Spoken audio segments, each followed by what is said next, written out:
Hello and welcome everybody to another episode of Meets in Midgard. I am very fortunate today to have someone with a ton of experience in uh, heathenry and the life of heathenry and years behind them in heathenry. So this is going to be a great topic. Topher, Topher Thorengruner. Am I saying that correctly? That's very close. Okay, Thorgruner, Thorgruner. which translate to Thor's beard, and I was named that by my good friend Sanford Kaufman, who noticed that the little white area of my beard Oh. forms a hammer, and he's like, "You literally have Thor's beard." I, I was like, "I like I, that." I totally see it now. Yeah, Wow, that is really cool. yeah, Wow, works out well. That's my patron deity and everything. So, got the Thor's beard. nice, nice. Um, I'm going to go ahead and just dive into an introduction with you, and Cool. then then we'll chit chat a little bit and then dive right into the topic, which I'm excited about because Yule is right around the corner. Sure is. And so we're going to do Heathen Holidays. Cool. You have been pagan slash heathen since 1982. Yeah. You're a graduate of Frost School of Wicca in 1998, a practicing druid of, and I'm not sure I'm gonna get that pronounce it correctly. Cernunos? That's okay. Cernuna? It's one way to pronounce it. Some use the hard C, some use the, Okay. but Carnunos is what I usually use. Okay, Caternunos. Yeah. Okay. Nice. You were the first to complete and be ordained in the TAC clergy program. I had considered taking that, but my life was just in a weird place at the time. So that's a big feat right there. That's pretty cool. Graduate of University of Iceland Saga Studies course, which is so awesome. You're a former member of Rune Guild. Yeah. You were the president of TAC for 3 years. You are the founder of From the Hoff with Gothi Topher, which I have been plugging this entire week. I And appreciate that. I will definitely plug you again in this show for people to go to that page. You've been a practicing heathen for more than 25 years, um, which I find amazing, just so great. So I'm going to, I know we're doing this interview now about heathen holidays, but I know I have to have you back for a ton of other topics because I want to pick your brain. Absolutely. Anytime, my friend. And you were the focus of a Guardian short documentary about heathenry in the U.S. In 2019. Which has And a very scary title, which whoa, scares a lot of people away. what was it? The title of the Guardian interview was "The Last All White Church in America." I was in it because I was the opposing side of the racist version of Asatru that a certain group in the United States has that also has a couple Hoffs throughout the country. Hmm. Uh, and yeah, it was about me being out there as a heathen that allows anyone who feels drawn to the faith to worship alongside me, regardless of their, race, their sexual proclivities, or whatever. Hmm. You feel called to the path, you're welcome to worship beside me, as far as I'm concerned. But yeah, the focus of that thing was mostly the opening of a Asatru church temple in Minnesota, which Oh, myself and some members of the Wolves of the North Kindred went and did a little bit of protesting in front of their church, which was fun. eventful, I'm sure. Yeah, Wow, that's really cool. And oh my gosh, with a title for the article too. But yeah. Yeah, that when I say to people, "Hey, I was in this Guardian article," and they see the title, and are like, "Oh no, like, it's not about me." I didn't know that was the Yeah, name of no control over what they named it. it. Yeah. And you are one of the founders of Thor's Hoff in Indiana. One of the founders or the founder? The founder. The founder. Right. Okay. Yeah. Gosh, you have quite the I'm record just, there going on. I'm just old, man. I just don't. I'm old, but I was stupid. I didn't dedicate myself to anything. Yeah. Yeah. Um, so let's talk about you for a little bit. People get to know you. We get comfortable at this Sure. fireside chat. There's no fire, but let's pretend. How about tell us about yourself? Married, children, Yeah. pets, the whole Yeah. bit. So I'm married to my lovely witchy wife, Elizabeth. Who is she's more of a follower of her own path, but she definitely has her witchy ways. Um, and then together we have two daughters, both of which, or one is 20, she'll be 22 coming up here soon. And she lives in Cincinnati, which is about an hour and a half from where I live. Um, and my other daughter, Ashley, is in the Air Force. She actually works at the Pentagon and has all those like top secret clearances and stuff like that, and sends Oh, killer drones to places where they're needed and cool things like that. So, and she had our first grandchild last year, little baby Parker. He'll be 1 year old in January, and she's due to have the second grandchild in February. So she's one after the other right there, and get that whole birthing thing over with, I think. Go for it. So we're having another boy too. So I have two grandsons here by springtime. oh wow, wow. Dang, that's awesome. Yeah, yeah, Wow. pretty exciting. And then we fill our house with our animal friends. We've got two Mhm. dogs, three cats that live in the house with us, and then we now have three cats that live in the house. So, Wow. well, we're kind of in a very rural area, and when stray cats find a place of shelter, they tend to move right in, and I keep them fed and warm and stuff like that. And Mhm. I've named them and everything, which all the things you're not supposed to do with stray cats, but they keep the Hoff busy out there when I'm not in it. If it's a friend of Freya, it's a friend of mine. That's right. That- I want to say hello really quickly to some viewers: David Parkey, Ayla, Rachel. Hello, everybody. my good friend. um, so, do you prefer the term pagan or heathen or just whatever you're in the mood for that day? Something Uh, else? I really still mostly consider myself Asatru. Um, Hmm. heathen is fine as well. I know that a lot of heathens in the United States are kind of moving away from the term Asatru because of all the racists that's kind of overtaken it here. But from my perspective, Asatru, in that name and form, was brought back to life in Iceland, which is the only place in the world that has a straight line of Gothais going back hundreds of years, with people that have been doing and practicing these same religious practices all this years. So for me, my perspective, I consider them to be the experts as far as that goes.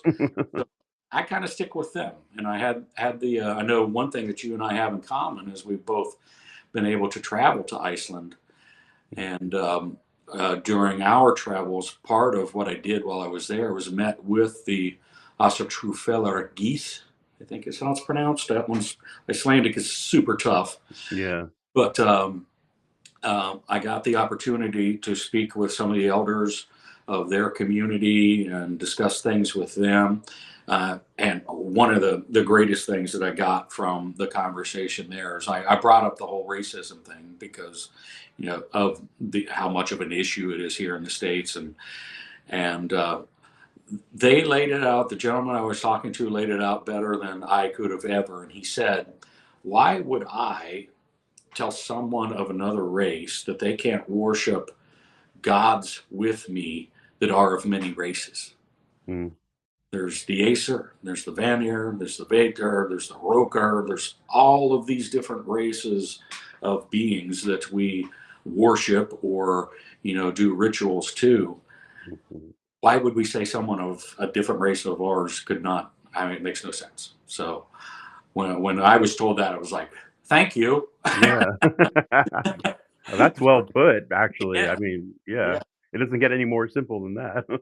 right, right. Yeah. I know when I went, to Iceland, I went to the temple and it was still under construction at Yeah, the time. And so I'm looking at it through the chain link fence, like, ooh, wow. yeah. So then we went back in and we were just walking and by chance was walking by the headquarters and I was like, "Oh, well, I guess let's go in. Can we go in?" So we just waltzed right in, and of all people that were there at the time, it was Oh, Hilmerson, oh, and awesome. I was like, I was I was speechless. He sat me down, made me a cup of coffee, and we talked, and That's awesome. it was amazing. It was just by a total That serendipity, so it was cool. that's great. Yeah. So wow, and 25 years. What drew you to the path originally? I was, I mean, as a kid, like many people that are pagan heathen now, I was forced to go to. Sorry about the dogs in the background if you hear that, but I was forced to go to Baptist church, like the whole family did all throughout my lifetime. And I can remember I was 10 years old, and I started asking too many questions in Sunday school.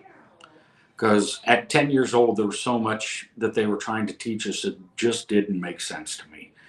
And I started asking too many questions. And so the Sunday school teacher takes me and grabs my mother, and they take me with the preacher into a room and sit there and talk to me and trying to tell me about how I just need to accept everything that's being told to me, that it's God's word and you can't question God's word. And that just did not sit well with me. Ooh. Had a, I remember being in trouble when I got home and stuff. And about a week later, it was coming up the weekend. I remember going into my mother and I was like, Mom, I'm not going back to that church. I don't believe in what they're talking about. I don't believe in what they're saying. And I don't like them telling me I have to believe it. Mhm. And she fought with me for a little bit, but I won that first battle. And then I never went back to any type of Abrahamic religion from that point forward. And I guess I was in high school when I discovered Wicca, Mhm. and it felt a lot more connecting to me because I felt a great connection to the woods, to being out in nature and things like that. So I was drawn to it because of that.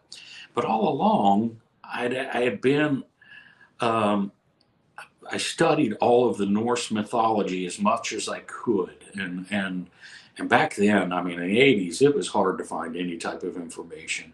I mean, now you go into a bookstore and there's enormous sections of books and thousands of different types of books on paganism and heathenry and stuff like that. But man, back in the 80s, there was hardly nothing. Mm.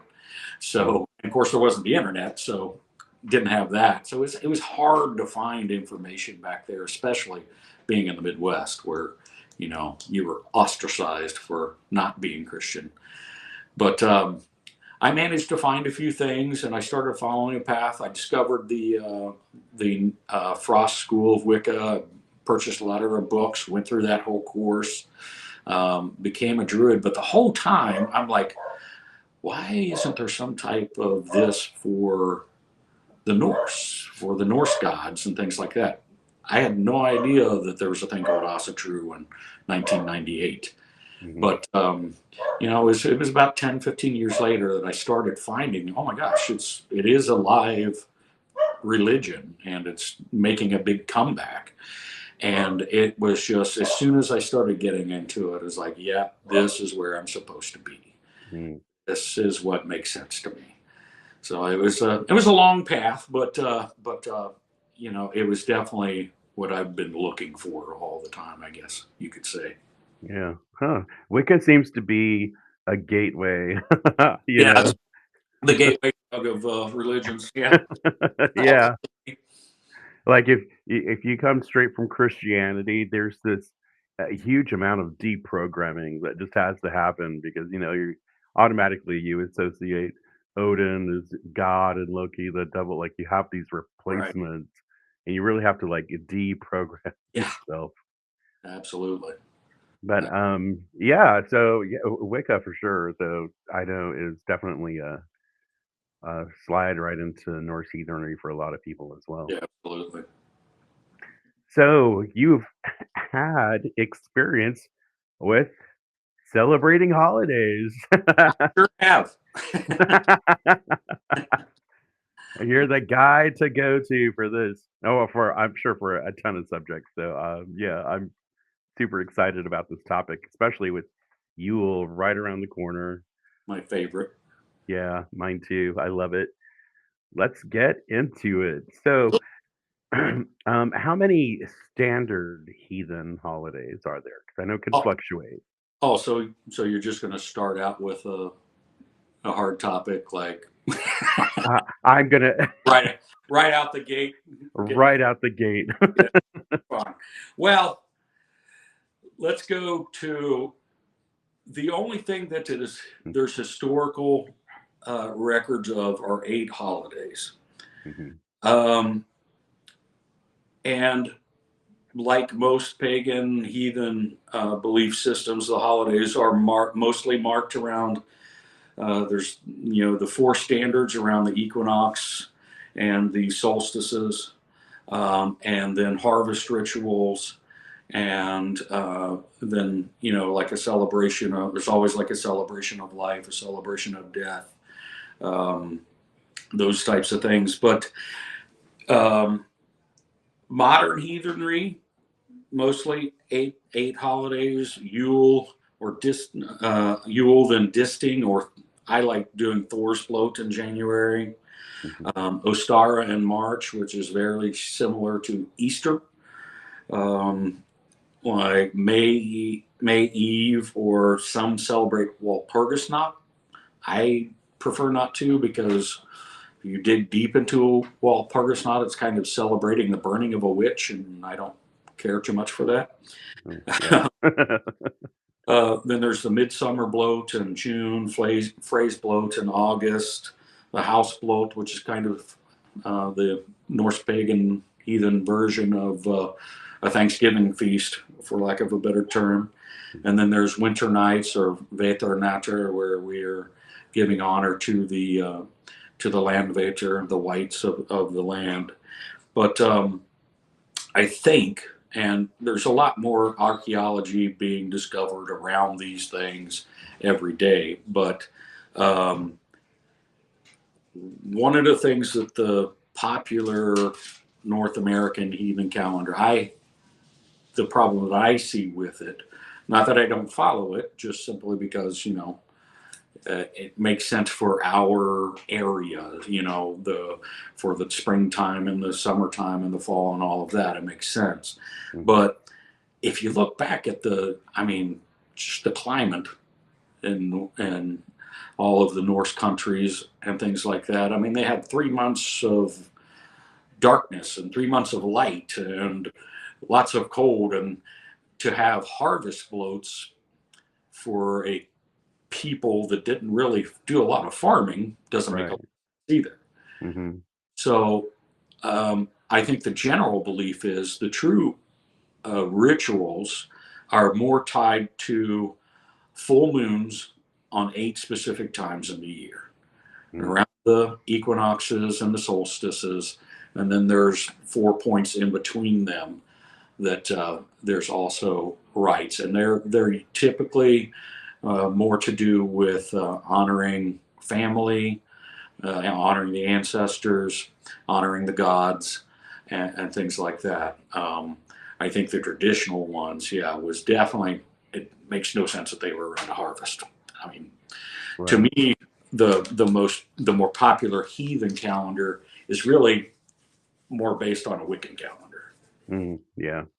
So, not saying that's bad. I am definitely the type of person, if that's how you want to, do your rituals and when you want to do them, to me, I, I'm sure if you've seen any of my videos, you have heard me say it's always about intent. So if you're putting that energy out there, um, to me, it doesn't matter when you're actually doing it. That's just a Mhm. wonder. So I love that, and that there definitely is, which will lead me to my next question. But I really quickly, I know you can't see me, Yeah. but I am holding up what is called the Old Norse calendar, and Ah, I get it it comes from the UK. It's from Seagrin Designs, okay. and what I love about it is it starts in it starts in February and ends in September. This one goes to September 2025, and it lists all of the Norse, like celebrations and stuff, but it doesn't go into like crazy detail. Like now that we're going into Yeah, Yule and the winter solstice, it doesn't mark like the 12 days right. and the celebration of each day or anything, but it does talk on it, and it's a very informative Hmm. calendar. I'll drop the link into the Yeah, yeah. chat. Too. I'll have to Um, check. yeah, so anyone that's interested. But that does lead me to my next question, though. So obviously, there's the climate change, and the climate, as you mentioned, was very different for the Norse Yeah. um, countries, is what it is now. So do the calendars differ from back then today? Have the holidays shifted, or the meanings of the holidays, have they kind of been bent to wrap around what we are experiencing today? Yeah. Well, one thing with the Old Norse to keep in mind, since they were basing things off of full moons, so that would mean every year the beginning of Yule would be different because they would start it on that first full moon in December. Uh, Hmm. so that date would alter a little bit every year as the moon phases change as well. So a lot of those would shift every year according to the moon phases. Um, and the in the oh, right off that track. Sorry. No, but well, I mean, like for us, we're fixed for a definite date for the new year, Yeah, but then it obviously it shifted. So with yeah, us now, the days shift. They're not on set dates. right, right. And like I said too, I mean, you're looking at a country that has basically 6 months of winter Mm. and then 6 months of dark or 3 months of darkness and 3 months of daylight. So Yeah. um, that just doesn't match up with anything that we've got here in North America. We've got wars at Right. and things like that, and they fall pretty much the same time every year. But yeah, that definitely is a big difference between that. It would be difficult. Not that you couldn't do it. Not that you couldn't follow the old Norse dates, but it would be difficult because I think at some points you'd be like celebrating midsummer and it's November or something here. Right. Yeah, the reconstructionists are gonna have a heyday with it, right? Absolutely. So, um, you hit on the point that, it, uh, followed the 8 full moons. What other influences were there? I mean, with the seasons, the elements, and why were they deemed necessary to celebrate? Well, their main celebrations, when you look at them, you think about like winter's finding. For them, that was almost a sad time of the year because they were getting ready to head into the harshest part of the winter. So they celebrated by having a large feast of everything that they had gathered throughout, the previous months and things like that, in the hopes that they would survive the spring. Where people have to remember that that was a real concern back then. There was people that this didn't survive the winter because they either didn't prepare well enough, or a massive storm comes through, and who knows. So that was a real thing that they had to deal with. And then you look at when they have rituals like ones that specifically for the gods, like Thor's float in January, where for them the winter's starting to slow down a little bit there, and they're thanking the protector of Midgard for getting them through the harshest part of winter. Basically, is how you can look at it, or how I look at it. I don't know. I may be wrong. I'll do it again. I don't even care. But yeah, I think a lot of things. The climate definitely affected that for sure. I think just the struggle of daily life affected when they had these rituals, because it was about trying to build and keep that community, and everyone taking care of each other, and things like that too, and building that thrift within their community. Right. So, and I know community then was very important because you're facing harsh conditions. Harsh Um, attackers from all sides. And yeah, it was a harsh and life. absolutely. So, we know just with everything that was going on back then, you need every reason to celebrate that you can, Yeah. Uh, so how does that transfer to today in the modern age? Why is it necessary to bring those things along with us if we don't really have the same necessities? I mean, some of Yeah. them, yes, and Yeah. some of them, no, but Yeah. I think the modern heathen calendar definitely makes sense for North America. Um, is it exactly correct to the original Norse beliefs? No. But I think it's important that we also understand and know those beliefs as well, and what those rituals are. And most of them, although they may be named different, they're basically the same thing. Uh, but Yeah, I think it's just it. You have to kind of connect those two, and realize how they make sense together with those rituals, and the different from the original to the current, what we've got currently. mhm. I think there's a real like honor that we have in the faith that it's tied to the earth. Yeah, absolutely. So, when these holidays do appear, there is always some connection that we can find to reel ourselves in with it and connecting with the earth and the elements. Yeah, and yeah, and the animism thing, that is a big thing. That's kind Hmm. of the whole, I guess, the largest growing sector of Norse paganism is Norse animism, which I don't know a lot about, so don't ask. But but the I think heathenry, paganism, it's going to continue to evolve. That's natural with time, and with how um, you know people's general thinking changes throughout the years. Um, I think the general heathen community is way more open to people of all kinds than just about any faith in the world, really.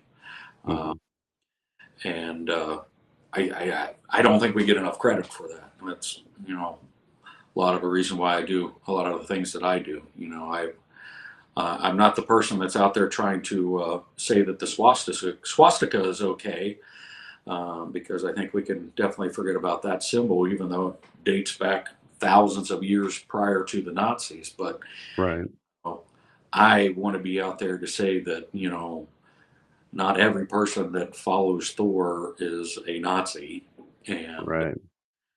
and believing that there ain't no Nazis in Valhalla. That's for sure.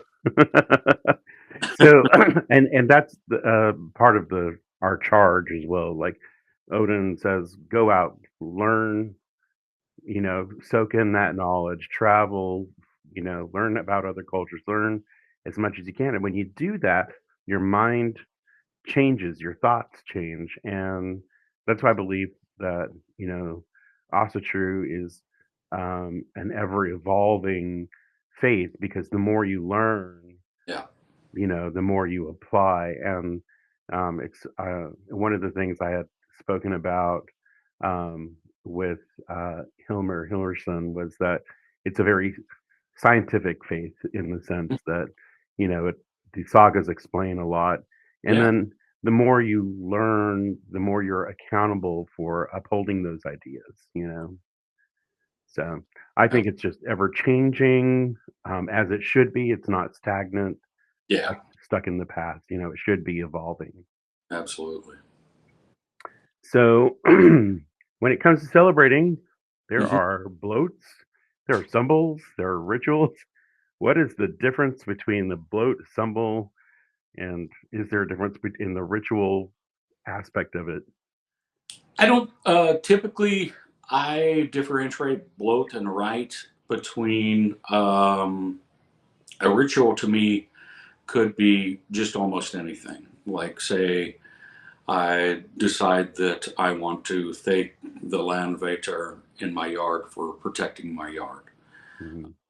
I'm not going to do a bloat for that because I'm not going to be sacrificing something to that. So the main thing, you bloat, the actual term is blood. Translated in Old Norse, bloat means blood.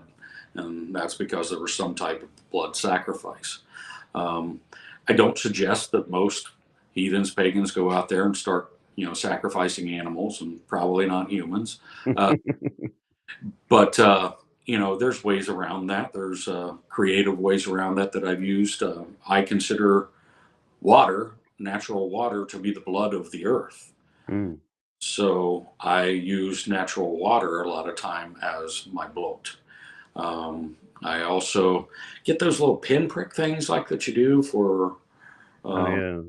I do those and put a drop of that in water, and that's my bloat offering there. Mm. Um, so a ritual can be about anything, but in a bloat, it's more typically centered around either venerating ancestors of the past and giving an offering to them, or giving an offering to the gods. Um, could also be in a case in which that you are, stating that you're going to do something, or you're making you're saying that I'm going to, moving forward, I'm going to do this, and this is my blood to bind my ritual. Um, and then a sumbel, which can be very fun. Mm. Uh, Yes. my favorite drinking game ritual. But yeah, basically, what a sumbel is you get your group, your community together, sit around a fire, pass around the mead horn, and there's typically 3 rounds. Um, the first one, you give a toast to your patron god or gods, whoever you would like. You take a drink and you pass it, and it goes around the circle. The second time, you give a toast to an ancestor or the ancestors. And then the third round is either, I usually say, a boast or a toast. So you can make a Mhm. toast to anyone in the circle or anyone not in the circle, or make a boast or a statement for something that you're going to do moving forward. Mm. Uh, so couple rounds of those, with some good mead, are definitely fun around a fire. So Yeah. be careful. Don't drink and drive and all that fun stuff. But yeah, I it's funny because I can remember when I explained Asatru to my father, who's like absolutely not religious at all, never has been, but he Mhm. is so connected to the land and nature. It's crazy. He's like a I tell him he's a druid, but he doesn't even know it. But I was explaining it to him. I was like, Dad, here's what I got to tell you about Asatru. Number one, they like us to drink. And they like us to have sex. I mean, What's not to like about this? come on. Oh Yeah. man, yeah, I'll have to go to your next symbol, that's for sure. Yeah. So you walked us through a symbol. Walk us through a typical bloat. Like what's the structure? Is there a standard structure? I know everyone has their own personal, gnosis and can It's change fine to their have, thing. yeah, it's fine to have your, as I said earlier, it's always, to me, it's always about intent. Um, but first thing I typically do is hollow the ground, which is basically saying that the area in which you're doing your ritual is now protected. I typically will do the hammer rite, where you call to the, the 4 points of the compass, and you call out the 4 names of the dwarves. So hold those 4 points up with Norgi, Sudri, Alskri, and Vestri. Hmm. So I do the hammer rite to hollow and protect the grounds that we're performing that in. Uh, at that point, if it's a ritual for one specific god, I will invite that god to join our circle. Um, and then at that point, you just have your text that you're going to speak about the specific god and what your intent for that ritual is. Um, Typically, I like doing a passing of the horn as a way for everyone to become part of that ritual, and to also give everyone a moment as you go around the the circle for them to say their own words to that God, or whatever your intent for that goal is. And then at that point, basically, you're closing the circle, thanking the God for coming there to the ritual, um, and asking that whatever you were asking for happens. Our gods, as most of the practice for a long time, aren't the kind of God that you can say, "Hey, I need some more money." Hmm.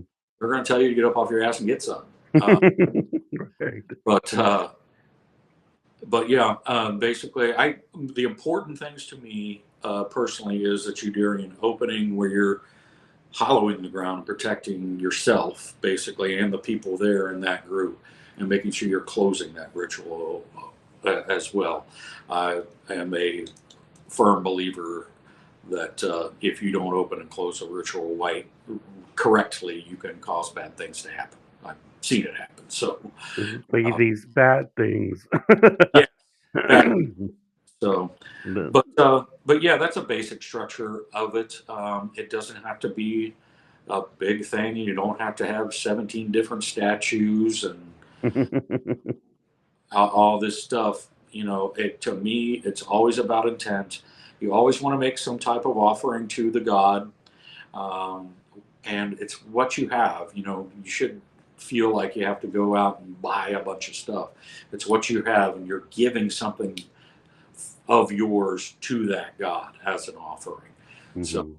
um, to me, really, all you need is maybe a little bit of meat and an offering, and you can do just about anything you want when it comes to a bloat or a ritual. Mhm.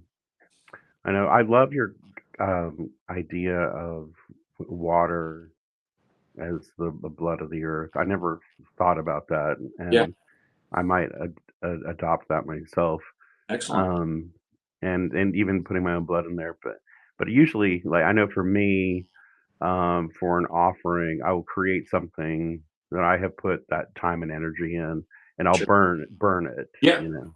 yeah, that's another great way to do it. I've done that in the past as well. Hmm. And there's some rituals like I think one of the ones that I posted not long ago on my From the Hoff page was breaking the chains of bind ritual, and breaking away from these things that are holding you back from. And in that one, you draw a picture or a symbol that is uh, is basically showing what is holding you back, and then in that you burn that, and then you let it go. Hmm. So I've done those types of things as well. Yeah. So speaking of which, I know you can't see me. This is so weird. I'm gonna have to get this figured out. Yeah. But I am holding a fire wheel, a small one, and I make these every year for Yule for our family, and we burn them. Like we put things in there that we want to let go of, Yeah, and we burn it. And of course, if we can't do a giant one and roll it down a hill because right. I live in the city, but Yeah, neighbors probably wouldn't appreciate that much. right. And so, small things like that matter, and they're important. Like anyone can make an offering, anyone can create something, and That's really what I try to push to people because I get a lot of baby heathens that reach out to me about how can I do this and how can I do that, and that's mhm, really what I tell them. Like, look, you don't need all these things.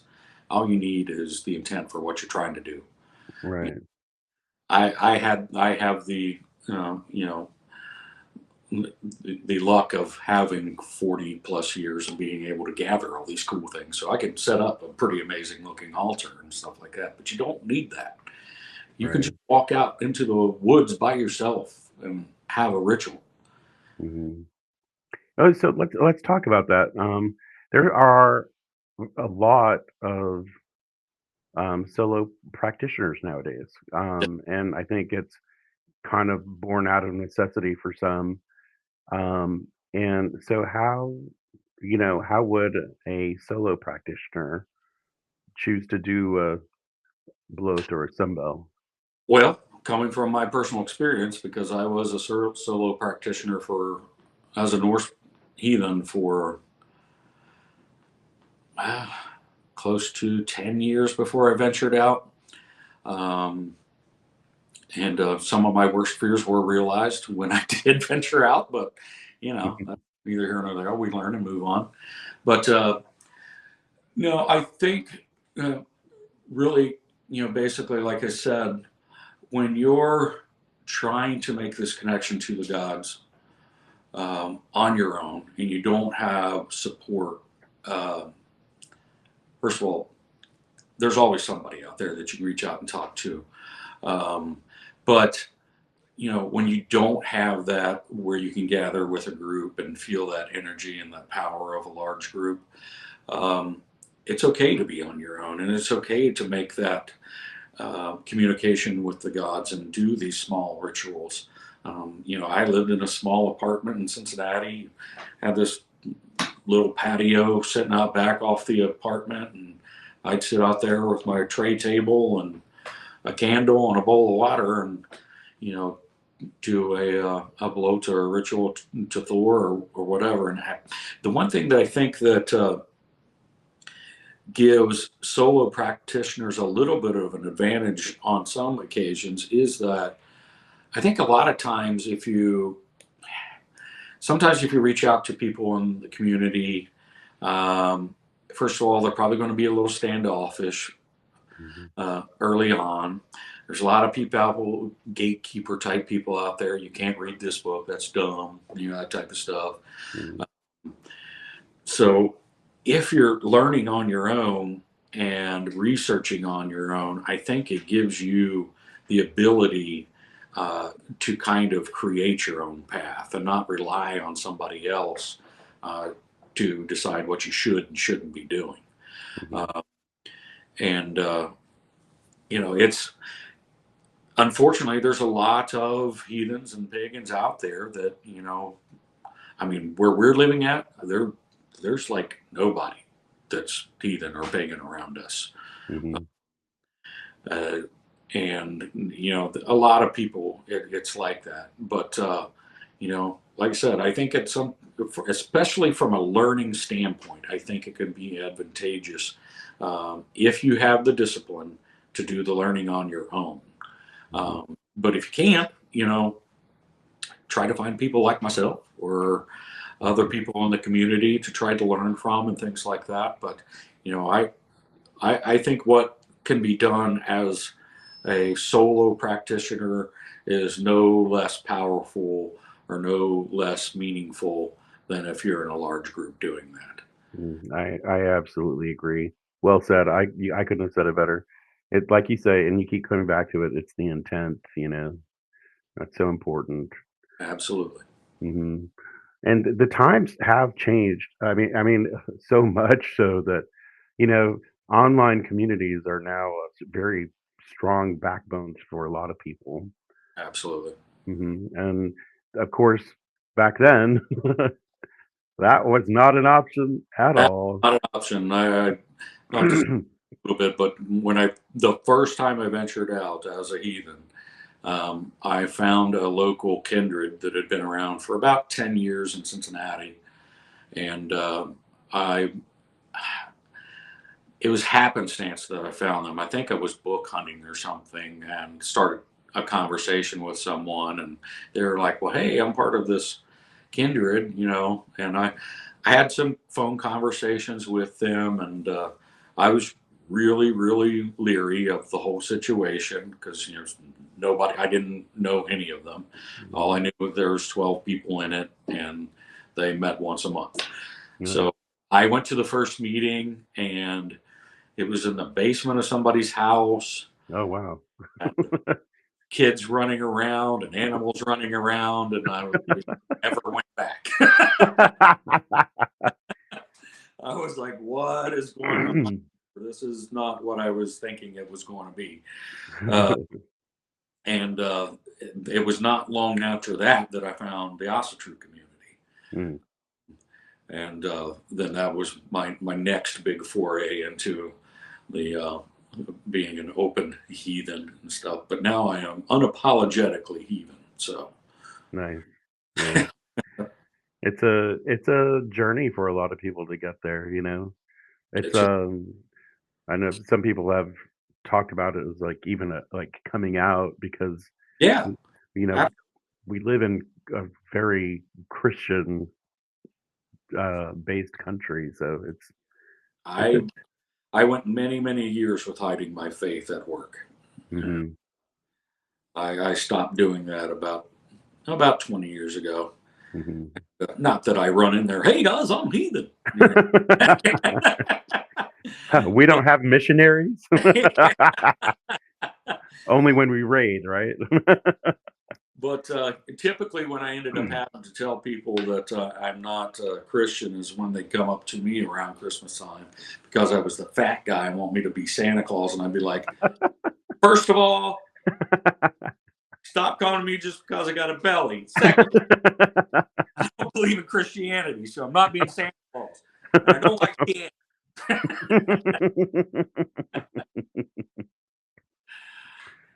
Oh my gosh, yeah. Well, we will be touching a little bit on that in a little bit, though. Not you being Santa, but of course, some other stuff. So now, solo practitioners have a way to practice. Communities are forming, but why why was it so important for communities back historically to come together and celebrate these holidays? Part of it was, I think, really the only way to survive back then was to have some type of community. Mm, Of course, there were the sporadic, random people spread about, but they had to have some place where they could gather, where they could trade and sell food items and grains and things like that.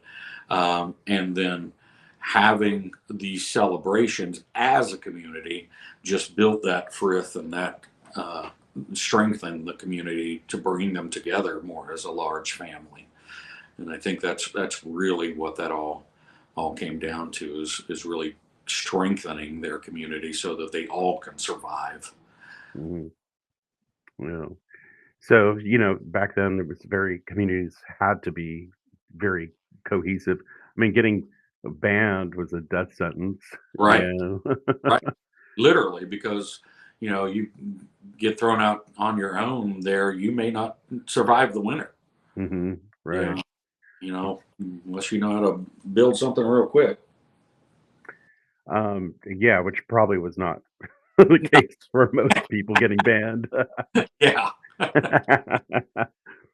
So I know, and when it comes to Norse heathenry today and also true, there are just different branches it seems. So, got the reconstructionists, the idealists, and the supremacists, the whole bit. So there's obviously a variation of these ways to celebrate and do these holidays. Mhm. Are are these separations are harmful to Asatru, or is it just go do your own thing? I'm more on the side of the go do your own thing, Hmm. honestly. Um, I think if you want a whole bunch of structure and things like that, maybe Abrahamic religions are for you. I think a lot of people that turn to paganism and heathenry is because they don't like the structure of, the Abrahamic religions and being told how to live every aspect of your life. Um, so, when it comes to supremacists, them, I hope they all burn and die. But Me uh, too, by the way. Me too. every religion has got their extremists and there are ours, and we Mhm. have to deal with that and continue to put ourselves out there. And I, it's, while it's on my mind, this is a little bit off subject, but I do want to bring up something. A very good friend of mine, Donna Donovan, she runs a program in West Virginia and Southern Ohio area. She works with prisons where she'll go in and do Asatru, Wicca, any type of non-Abrahamic religion rituals for people there.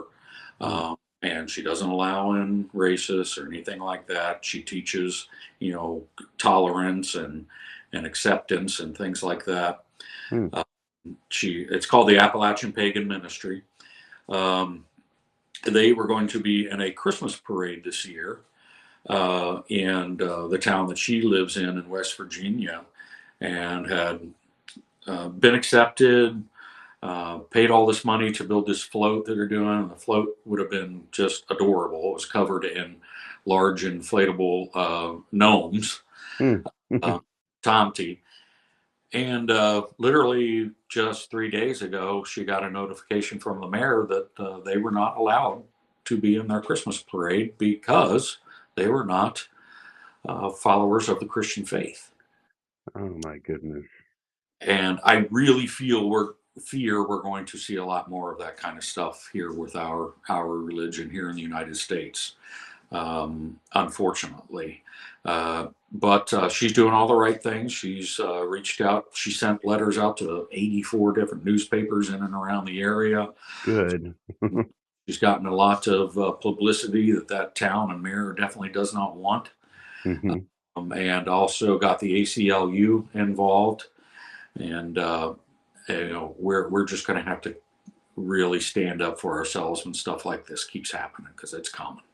Yeah, I know this is off topic with the whole bit, but there has been such a rise of Christian nationality that suddenly it's been, and it's I I don't even know why the word Christian is in it, because Yeah, this is the furthest thing from the teachings of absolutely. Christ, Yeah, But they would literally call Jesus a bleeding heart liberal if he showed up today and oh told them. yeah, oh yeah, it's such a crazy "Jesus movement, moved." like I can't believe like people are going to church, reading the Bible, and then coming out and just and justifying their narrative. Uh, It's beyond me, but that's a whole other. yeah, that's for another conversation. Yeah. Hey, what are you doing tomorrow? Yeah. So, um, so that actually does kind of tie into the next thing. Why does why is Christmas and why are Easter? Why are there so many? Oh, you look at those and you just recognize all these pagan and heathen things in there. Geez, that's odd. Why is that? Well, the simple reason is that the best way to get people to convert to your beliefs is to take some of theirs and change them to your beliefs. So basically, that's what's happened with a lot of the holidays that Christians celebrate every year. I mean, Easter and Christmas for sure definitely has, I mean, the tree, all that stuff is Mm-hmm. pagan. The decorating the tree, pagan. Uh, Mm-hmm.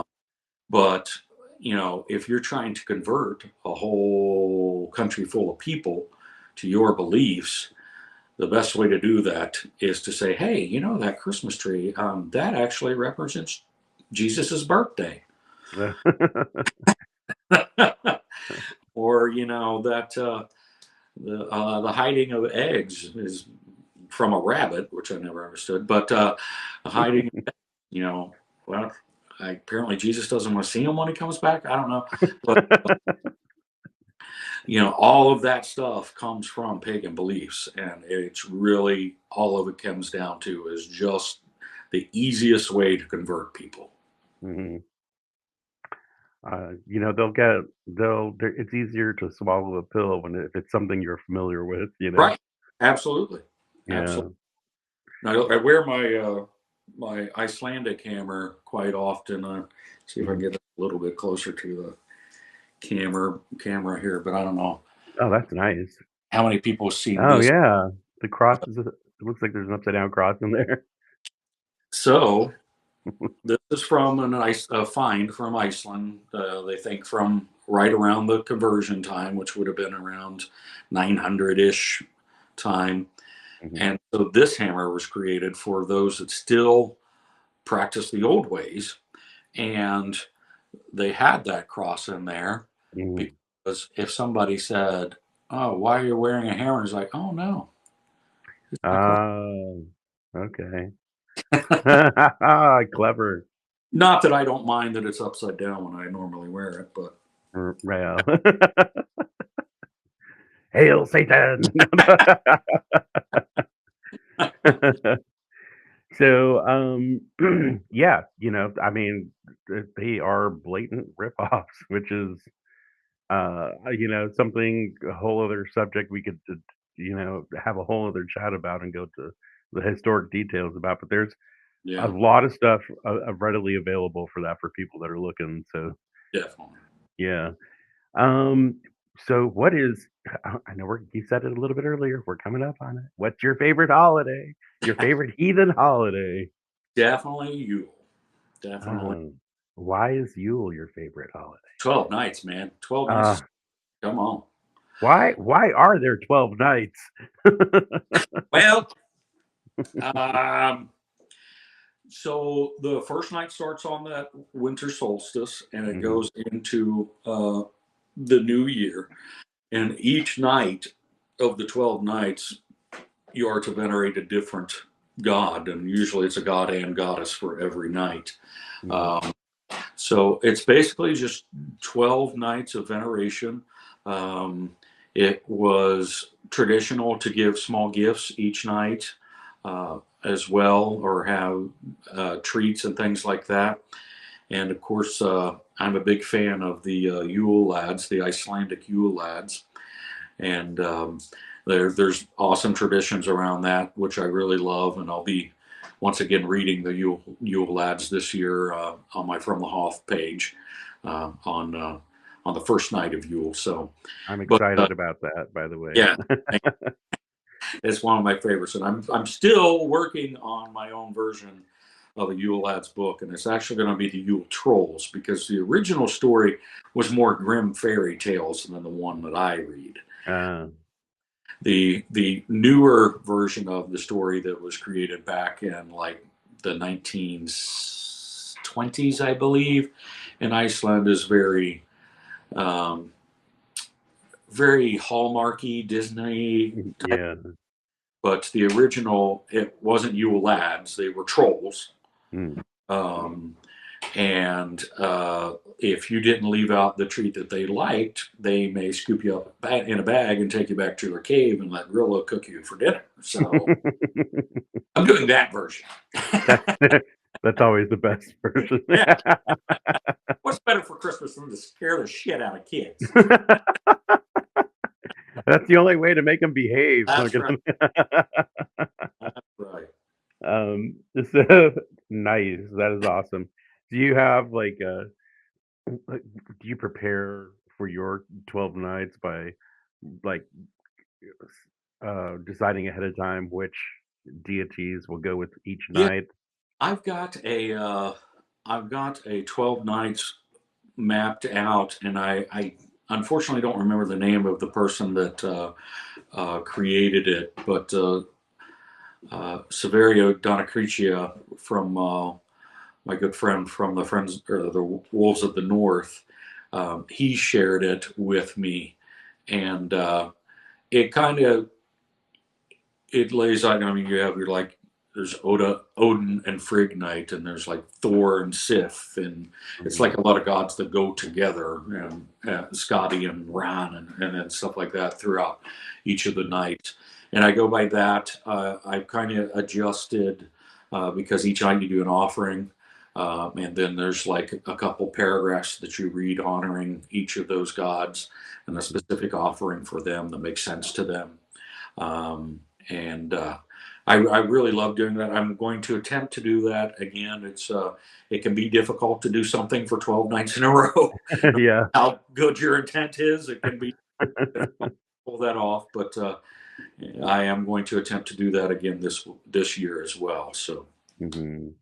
And and just as a thing, like anyone that's doing this, you can choose the deities. It's not yeah, a yeah, set for each absolutely, night. Anyone can, absolutely, yeah. So, but I know the one you're talking about. It makes sense, yeah, the way that it flows. So, anyone that's interested yeah. in that can reach out and And we that can. one, what I really like about that one is it actually ends with Thor's float in January too. So it goes through Yule and then ends with Thor's float, which I really like. Mm-hmm. So, we're one of your patrons, right? He is Who are your patrons? Is it just Thor or? Thor, Hmm. and I feel drawn to Freya and Scotty as well. Hmm. Um, but yeah, mostly Thor. I've always felt closest affinity to Thor. Even as a kid, I Hmm. started. Man, everybody else was buying the X-Men comic books, and I was buying Thor comic books. You always had that lightning in you, huh? Yeah, The thunder. absolutely. So you mentioned earlier that your wife is not also true, but a witchy in her own ways. Correct. So how do you celebrate? And this is kind of actually I had this broken up into two questions, but maybe we can expand on it. So how do you celebrate the heathen holidays? Um, I know you don't have a community around you, Yeah, so. yeah. Typically, when my wife and I will celebrate one together, since I have that background in druidry and my connection to Cernunnos, um, we thank the Mother Goddess. We thank we thank Cernunnos, the man of the woods, and the, the leader of the wild. Um, and I I don't have a problem with that. I don't think there's any reason why you can't do that. Uh, Mhm. not to go like full on like uh, ancient alien files, but my personal belief is that every religion in the world could potentially actually be based off of all the same beings. Mhm. And they're presented differently somewhat only because of cultural differences. Mhm. Uh, Nearly every pagan heathen religion has a thunder god, has Mhm. a god of the sea, has a god of the mountains or woods and streams. And they have all of these same gods with all of the same attributes. So to me, that makes sense that these are just different cultural interpretations of potentially the same beings. Mhm. So if you're in a relationship. We seems like we see a lot of like heathen men and wicked women together. Yeah. But um, I think it's absolutely okay to mix those rituals, and they, the Wiccan beliefs or whatever type of belief, they've got a god that you can venerate. Like if I'm doing a thing to Thor, and wanted to do something Wiccan, the god Dagda is very much similar to Thor, Hmm. so it would make sense to, I think, make a ritual or offering to the two of them because maybe they are an aspect of the same. And even if they're not, um, I don't think they'd have a problem with each other. No, I know. They'd probably sit down at the same table, have a Yeah, drink, you know. absolutely.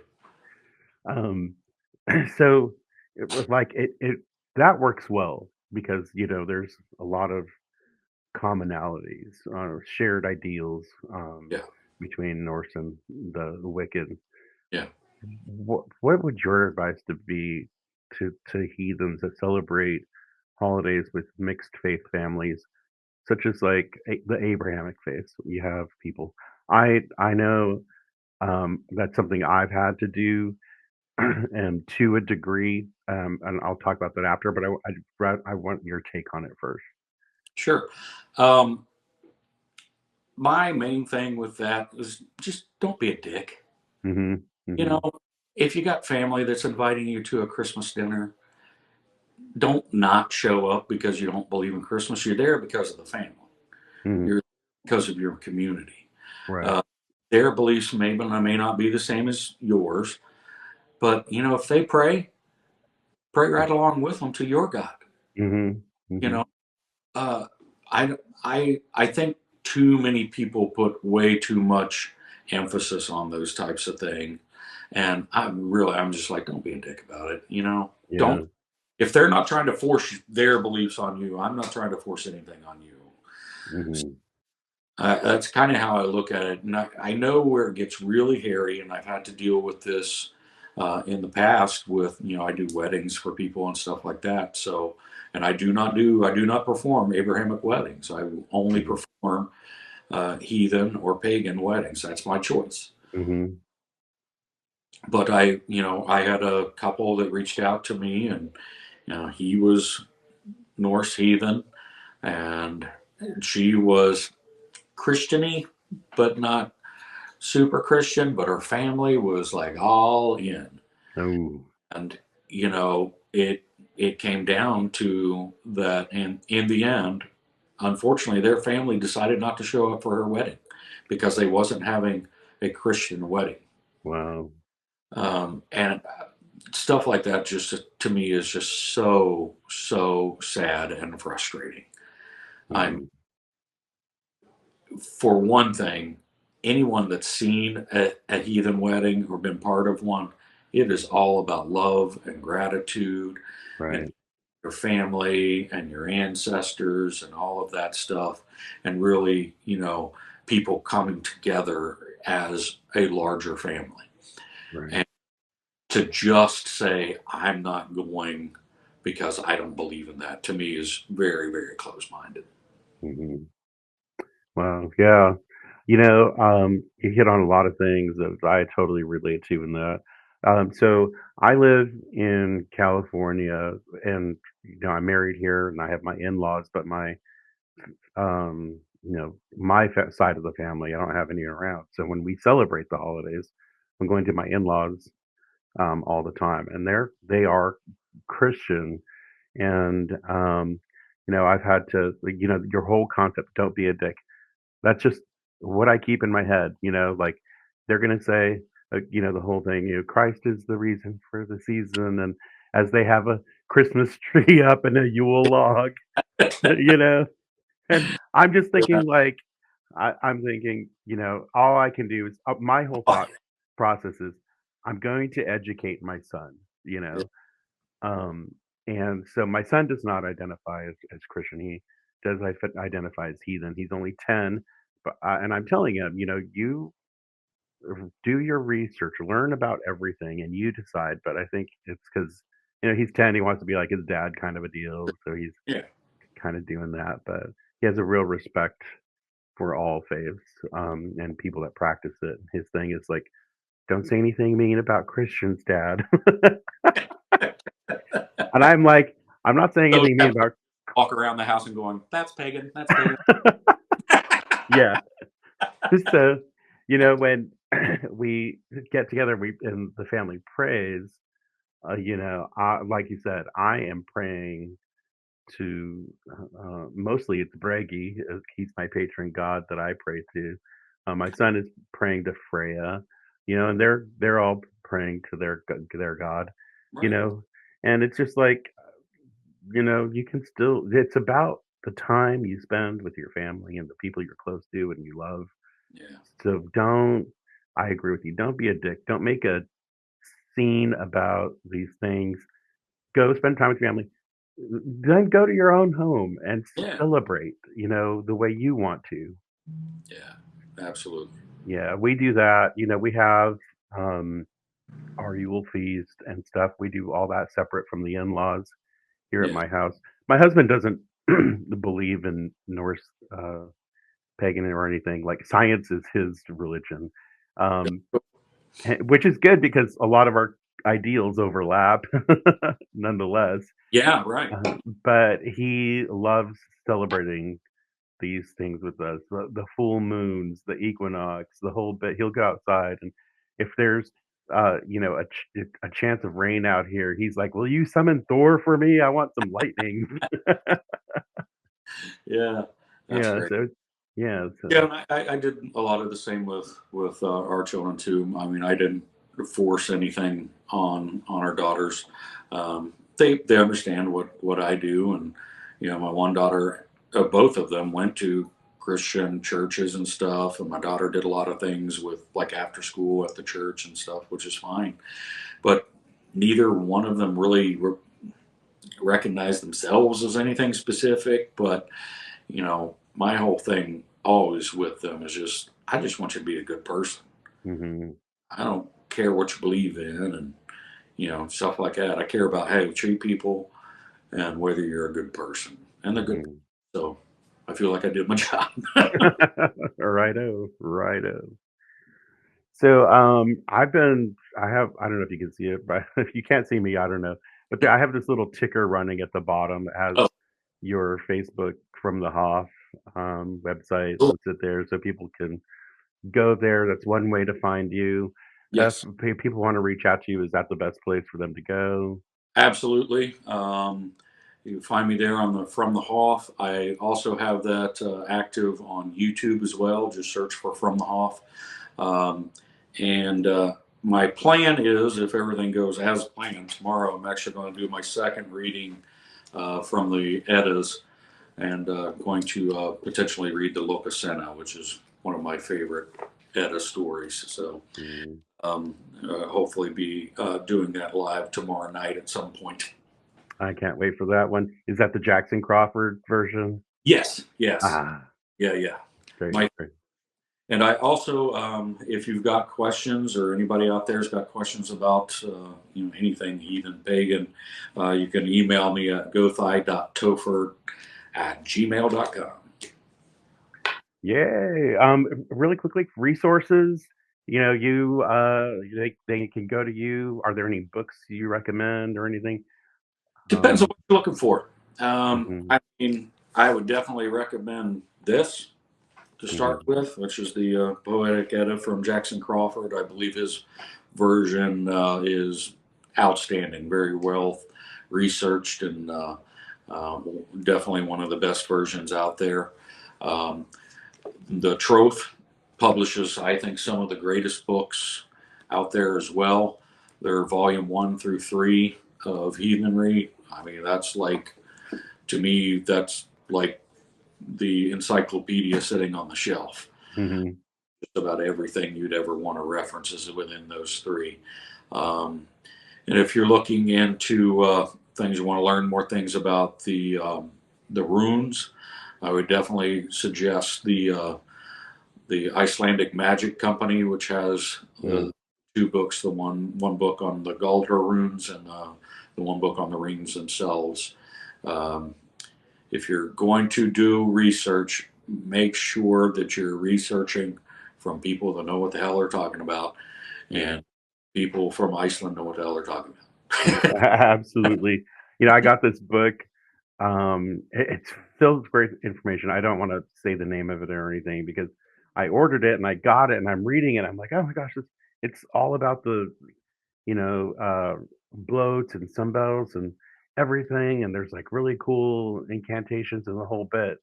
And I'm going through it and I flip it over and it says, in 1973, the Odinic Rite formed a new religion based on the practice of the Northern Europeans. Oh my gosh! And I was like, oh my gosh, did a racist write this book? And here I am, like, just glazing over it. So there are a ton of great resources out there, but I really encourage people to do your homework. Yeah, On that stuff, so absolutely. it's a big thing. Yeah, I've accidentally picked up a few of those types of books throughout my years as I well. know. I'm like, I yeah, remember one, kept referring to the folk and the Aryans, and I'm like, I don't think I'm supposed to know this. I know. You can learn some good things from bad There's things people, to be learned for sure, and you know, but yeah, but I try to keep a tab on that kind of check your stuff. sources. Yeah, right. Topher, it has been such an amazing discussion with you. I cannot thank you enough for being Absolutely, on my show. I will try to work out some kinks so next time you can see me because that'd be I, cool. I want you back again. Yeah, Yeah, that would be nice. I want you back again. A ton of other subjects if you're open to having another absolutely. chat. Anytime, Okay. my friend. Righto. Any last words to our audience out there, our friends out there? No, I was just say, hail to the Acer, hail Mm. to the Vanir, and hail to the land of Aether, and hail to you. Yay. Hail. Thank you so much for your time and have a good night. I will be on your stream tomorrow, Oh, watching you tell cool. a few tales or two. Sounds great. All right. Thank you so much. Have a Thanks a good lot, night. Mac. All All right. right, Thank you you, do the Toby. same.